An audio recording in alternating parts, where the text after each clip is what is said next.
Gracias por darle clic al enlace. Me apoyas mucho dando like y compartiendo. Y también no olvides suscribirte y activar la campanita de las notificaciones. Historias asombrosas de Alcohólicos Anónimos.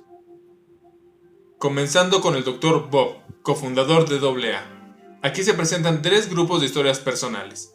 Primera parte, los pioneros de AA.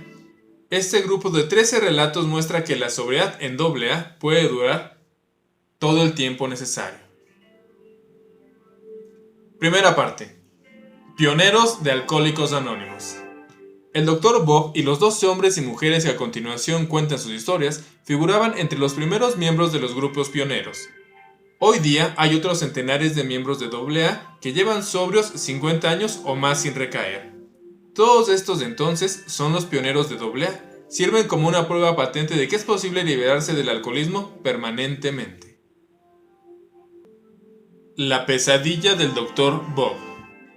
Cofundador de Alcohólicos Anónimos, el nacimiento de nuestra sociedad data del primer día de su sobriedad permanente, el 10 de junio de 1935. Hasta 1950, año en que falleció, llevó el mensaje de AA a más de 5,000 hombres y mujeres alcohólicos y prestó a todos ellos sus servicios sin pensar en cobrar. En este prodigio de servicio contó con la eficaz ayuda de la hermana Ignacia, en el Hospital Santo Tomás de Akron, Ohio, una de las mejores amigas que podrá tener nuestra comunidad. Nací en un pueblo de Nueva Inglaterra, de unas 7,000 almas. La norma general de moral era, según recuerdo, muy superior a la prevaleciente en aquel tiempo. No se vendía cerveza ni licor en la vecindad, solamente en la agencia del Estado, y había una posibilidad de conseguir una pinta si se podía convencer a la gente de que uno la necesitaba realmente. Sin una prueba de ese efecto, el comprador esperanzado se veía obligado a marcharse con las manos vacías, sin que nada de aquello que llega a creer más tarde era la panacea para todos los males. Aquellos que recibían sus pedidos de licor por correo expreso desde Nueva York o Boston eran vistos con mucha desconfianza y desaprobación por la mayoría de los vecinos. El pueblo estaba bien dotado de iglesias y escuelas en las que desarrollé mis primeras actividades educacionales. Mi padre fue un profesional de reconocida capacidad y tanto él como mi madre participaban muy activamente en asuntos de la iglesia. Ambos tenían una inteligencia que estaba por encima de lo común. Desgraciadamente para mí, fui hijo único, lo cual tal vez creó en mí el egoísmo que tuvo tanto que ver en lo que se presentara en mí el alcoholismo. Desde mi niñez hasta que empecé a cursar estudios en la escuela secundaria, se me obligó más o menos a ir a la iglesia, a la doctrina y a servicios dominicales nocturnos, también a los servicios de los lunes y algunas veces a las oraciones de los miércoles por la noche.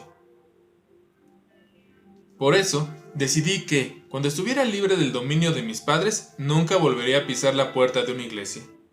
Cumplí con constancia esta resolución durante 40 años, excepto cuando las circunstancias parecían indicar que sería imprudente no presentarme. Después de la escuela secundaria, estudié 2 años en una de las mejores universidades del país, en la que beber parecía ser la principal actividad al margen del plan de estudios. Parecía que casi todos participaban en ella. Yo lo hice más y me divertía mucho sin sufrir ni física ni económicamente. A la mañana siguiente parecía recuperarme mejor que la mayoría de mis amigos que tenían la mala suerte, o tal vez la buena, de levantarse con fuertes náuseas. Nunca en la vida he tenido un dolor de cabeza, hecho que me hace creer que fui un alcohólico casi desde el principio. Toda mi vida parecía estar concentrada alrededor de hacer lo que yo quería hacer, sin tener en cuenta los derechos, deseos o prerrogativas de nadie más. Un estado de ánimo que llegó a ser más y más predominante con el transcurso de los años. Me gradué con los máximos honores ante la fraternidad que los bebedores, pero no ante el decano de la universidad. Los siguientes 3 años los pasé en Boston, Chicago y Montreal como empleado de una importante compañía manufacturera, vendiendo repuestos para ferrocarriles, motores de gasolinas de todas clases y muchos otros artículos de ferretería pesada. Durante esos años bebí todo lo que mi bolsillo me permitía, todavía sin pagar mucho por las consecuencias, a pesar de que a veces empezaba a estar tembloroso por las mañanas. Durante estos 3 años solo perdí medio día de trabajo. Mi paso siguiente consistió en emprender el estudio de la medicina, ingresando en una de las universidades más grandes del país. Allí me dediqué a la bebida con mucho mayor empeño del que hasta entonces había demostrado. Debido a mi enorme capacidad para beber cerveza, fui elegido como miembro de una de las sociedades de bebedores y pronto llegué a ser uno de sus principales miembros. Muchas mañanas me encaminaba a las clases, y aunque iba completamente bien preparado, regresaba a la casa de la fraternidad porque, debido a los temblores que tenía, no me atrevía a entrar al aula por miedo a hacer una escena si me pedía que diese la lección. Esto fue de mal en peor hasta la primavera de mi segundo año de estudios en que, después de un largo tiempo de estar bebiendo, decidí que no podía terminar el curso. Hice mi maleta y me fui al sur a pasar un mes en una gran hacienda de un amigo mío. Cuando se me despejó la mente, decidí que sería una gran tontería dejar la escuela y que era mejor regresar y continuar mis estudios. Cuando llegué a la escuela descubrí que el profesorado tenía otras ideas sobre el particular. Después de muchas discusiones me permitieron regresar y presentar mis exámenes, todos los cuales pasé honrosamente. Pero estaban muy disgustados y me dijeron que trataría de arreglárselas sin mí. Después de muchas discusiones penosas, me dieron al fin mis créditos y me marché a otra de las principales universidades del país, entrando en ella en ese otoño como estudiante del penúltimo año. Allí empeoró tanto mi manera de beber que los muchachos de la casa de la fraternidad donde vivía se vieron obligados a llamar a mi padre, el cual hizo un largo viaje con el inútil propósito de corregirme. Poco efecto surgió esto, pues seguí bebiendo y más licor que en años anteriores. Al llegar a los exámenes finales, agarré una borrachera bastante grande. Cuando traté de escribir mis pruebas, me temblaban tanto las manos que no podía sostener el lápiz. Entregué 3 libretas por lo menos completamente en blanco. Por supuesto, se me llamó a cuentas enseguida y el resultado fue que tuve que repetir 2 trimestres y abstenerme completamente de beber para poder graduarme.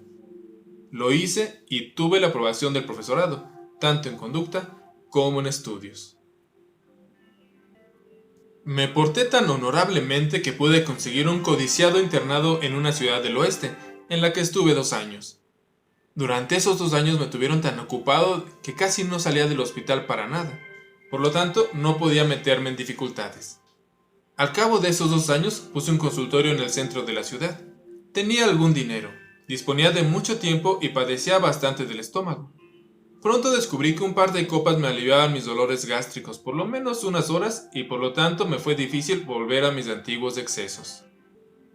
Para entonces estaba empezando a pagarlo muy caro físicamente y con la esperanza de encontrar alivio me encerré voluntariamente en uno de los sanatorios locales al menos una docena de veces. Ahora estaba entre Escila y Carbidis, porque si no bebía me torturaba mi estómago y si bebía eran mis nervios los que me torturaban. Después de 3 años de eso acabé en un hospital donde trataron de ayudarme, pero yo hacía que algún amigo me llevara licor a escondidas o robaba el alcohol en el edificio, de manera que empeoré rápidamente. Por fin, mi padre tuvo que mandar del pueblo un médico que se las arregló para llevarme a casa y estuve 2 meses en cama antes de poder salir a la calle. Permanecí allí unos 2 meses más y regresé a reanudar la práctica de mi profesión. Creo que debí de haber estado verdaderamente asustado de lo que había pasado, o del médico, o probablemente de las dos cosas, y por lo tanto no bebí una copa hasta que se decretó la ley seca en el país. Con la promulgación de la ley seca me sentí bastante seguro. Sabía que todos comprarían botellas o cajas de licor, según sus posibilidades y que pronto se acabaría. Por lo tanto no importaba mucho que yo bebiera algo. Entonces no me daba cuenta del abastecimiento casi ilimitado que el gobierno nos pedía a los médicos, ni tenía ninguna idea del contrabandista de licor que pronto apareció en escena. Al principio bebía con moderación, pero tardé relativamente poco tiempo en volver esos hábitos que tan desastrosos resultados me habían dado antes. Con el transcurso de unos cuantos años más, se desarrollaron en mí 2 fobias. Una era el miedo a no dormir y la otra el miedo a quedarme sin licor.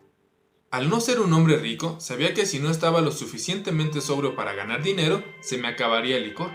Por eso no me tomaba ese trago que tanto ansiaba por la mañana, pero en vez de esto tomaba grandes dosis de sedantes para aplacar los temblores que tanto me angustiaban. De vez en cuando me rendía al trago de la mañana, pero cuando lo hacía, a las pocas horas ya no estaba en condiciones de trabajar. Esto disminuía las probabilidades que tenía de meter a escondidas en la casa algo de licor por la noche. Esto que a su vez significaría una noche de dar vueltas en la cama en vano, seguida por una mañana de insoportables temblores. Durante los siguientes 15 años tuve el suficiente sentido común para no ir nunca al hospital ni generalmente recibir pacientes si había estado bebiendo. Por entonces adopté la costumbre de irme a veces a uno de los clubes a los que pertenecía, y a veces acostumbraba a alojarme en algún hotel inscribiéndome en un nombre ficticio, pero generalmente mis amigos me encontraban y me iba a mi casa, esto si me prometían no regañarme. Si mi esposa decidía salir por la tarde, yo compraba una buena provisión de licor, la metía a escondidas en la casa y la escondía en la carbonera, eso entre la ropa sucia, sobre los batientes de las puertas o en los resquicios del sótano. También me servían los baúles y cofres, también el recipiente de las latas viejas e incluso el de la ceniza. Nunca usé el depósito de agua del excusado porque me parecía demasiado fácil. Después descubrí que mi esposa lo inspeccionaba frecuentemente. Cuando los días de invierno eran suficientemente oscuros, metía botellas chicas de alcohol en un guante y las tiraba al porche de atrás. Al contrabandista que me surtía, escondía el licor en la escalera de atrás para que yo lo tuviera a la mano. Solía metérmelo en los bolsillos, pero me los registraban, y esto se volvió muy arriesgado. También solía meterme botellas pequeñas en los calcetines, pero esto dio muy buen resultado hasta que mi esposa y yo fuimos al cine a ver una película y descubrió mi truco. No voy a relatar todas mis experiencias en hospitales y sanatorios. Durante todo este tiempo nuestros amigos nos condenaron más o menos al ostracismo. No podían invitarnos porque era seguro que me emborracharía, y mi esposa no se atrevía a invitar a nadie por la misma razón. Mi fobia por el insomnio imponía que me emborrachara cada noche, pero para poder conseguir licor para la siguiente tenía que estar sobrio por la mañana y abstenerme de beber hasta las 4 de la tarde por lo menos. Proseguí con esta rutina durante 17 años con pocas interrupciones. En realidad era una pesadilla horrible ese gastar de dinero. También conseguir licor y meterlo a escondidas en la casa. Emborracharme, temblar por las mañanas, tomar grandes dosis de sedantes para poder ganar más dinero y así sucesivamente. Les prometía que no volvería a beber a mi esposa, a mis amigos y a mis demás amigos. También promesas que raramente me mantenía sobrio ni durante un día a pesar de haber sido muy sincero al hacerlas. Para beneficio de los inclinados a los experimentos, debo mencionar el llamado experimento de la cerveza. Poco tiempo después de suspenderse la prohibición de vender cerveza, creí que estaba a salvo. La cerveza me parecía inocua, podía beber toda la que quisiera.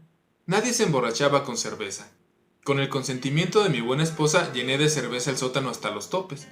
Al poco tiempo estaba consumiendo cuando menos 1,5 cajas de botellas por día. Subí de peso 30 libras en unos 2 meses. Parecía un cerdo y me sentía incómodo por la falta de respiración. Entonces se me ocurrió que, cuando todo olía a cerveza, nadie podía decir lo que había bebido. Así que empecé a reforzar mi cerveza con puro alcohol. Desde luego el resultado fue muy malo y esto puso fin al experimento de la cerveza. Más o menos en la época de este experimento, fui a dar con un grupo de personas que me atraían por su aparente equilibrio, también buena salud y felicidad. Hablaban sin ninguna turbación, cosa que yo no podía hacer. Se les veía muy reposados en cualquier ocasión y parecían muy saludables. Por encima de estos atributos, parecían felices. Me sentía cohibido e intranquilo la mayor parte del tiempo. Mi salud era precaria y me sentía completamente infeliz. Tuve la sensación de que ellos tenían algo que yo no tenía y que podría aprovechar de buena gana. Supe que se trataba de algo de índole espiritual, lo cual no me atraía mucho, pero pensé que podría hacerme ningún daño. Le dediqué mucho tiempo y estudié el asunto durante 2 años y medio, pero a pesar de eso me emborrachaba todas las noches. Leí todo lo que pude encontrar y hablé con todo el que creía que sabía algo acerca de ello. Mi esposa se interesó mucho y fue su interés el que sostuvo el mío a pesar de que entonces no veía que pudiera ser una solución para mi problema con el licor. Nunca sabré cómo mi esposa conservó su fe y su valor durante todos esos años, pero lo hizo. Si no hubiera sido así, sé que desde hace mucho yo estaría muerto.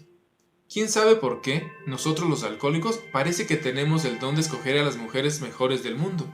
¿Por qué no han de ser sometidas a las torturas que les infligimos? Es algo que no puedo explicarme. Por aquellos días, una señora llamó a mi esposa un sábado por la tarde para decirle que quería que yo fuese a su casa esa noche, a conocer a un amigo de ella que podría ayudarme. Era el víspera del Día de la Madre, y había llegado a casa bien borracho, llevando una planta en una maceta que puse en la mesa. Acto seguido, subí a mi cuarto y perdí el conocimiento.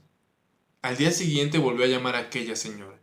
Queriendo ser cortés, aunque me sentía muy mal, dije, vamos a hacer la visita. E hice a mi esposa prometerme que no nos quedaríamos más de 15 minutos.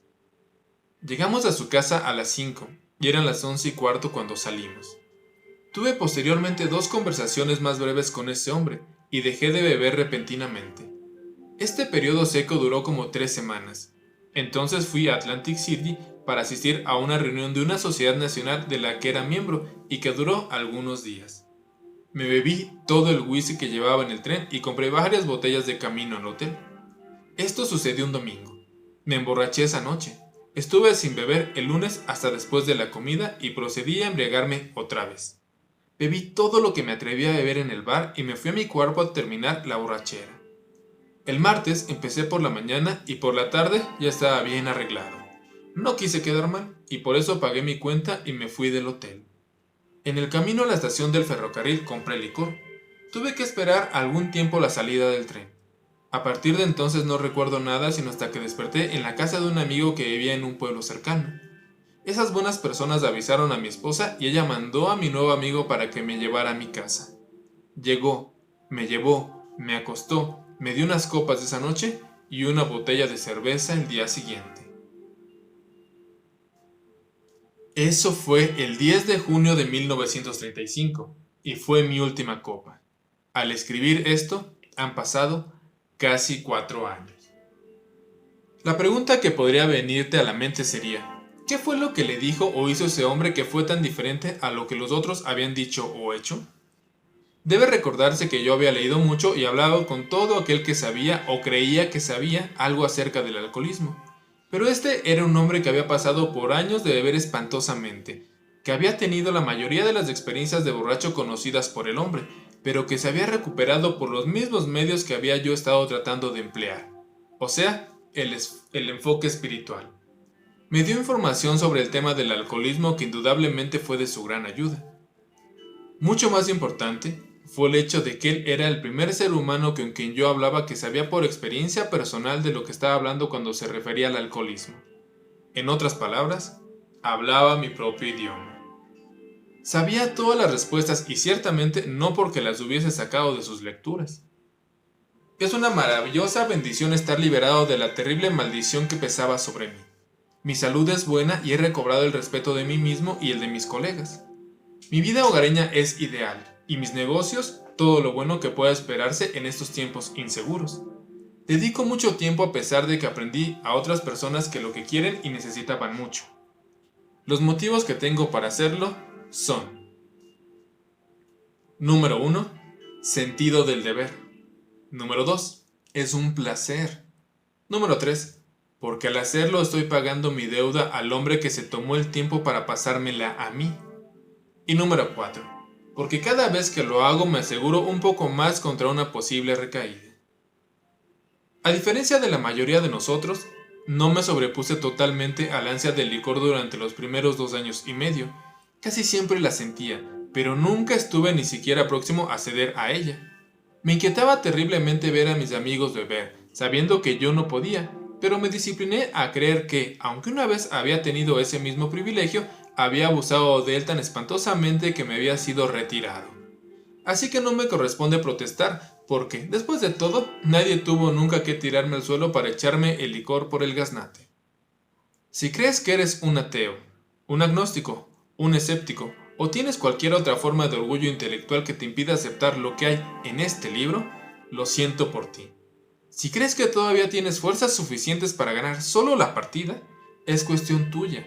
Pero si verdaderamente quieres dejar de beber de una vez por todas y sinceramente sientes que necesitas ayuda, sabemos que tenemos la solución para ti. Nunca falla. Si uno se dedica a ello con la mitad del ahínco que tenía la costumbre de demostrar cuánto estaba tratando de conseguir otra copa, tu Padre Celestial nunca te abandonará.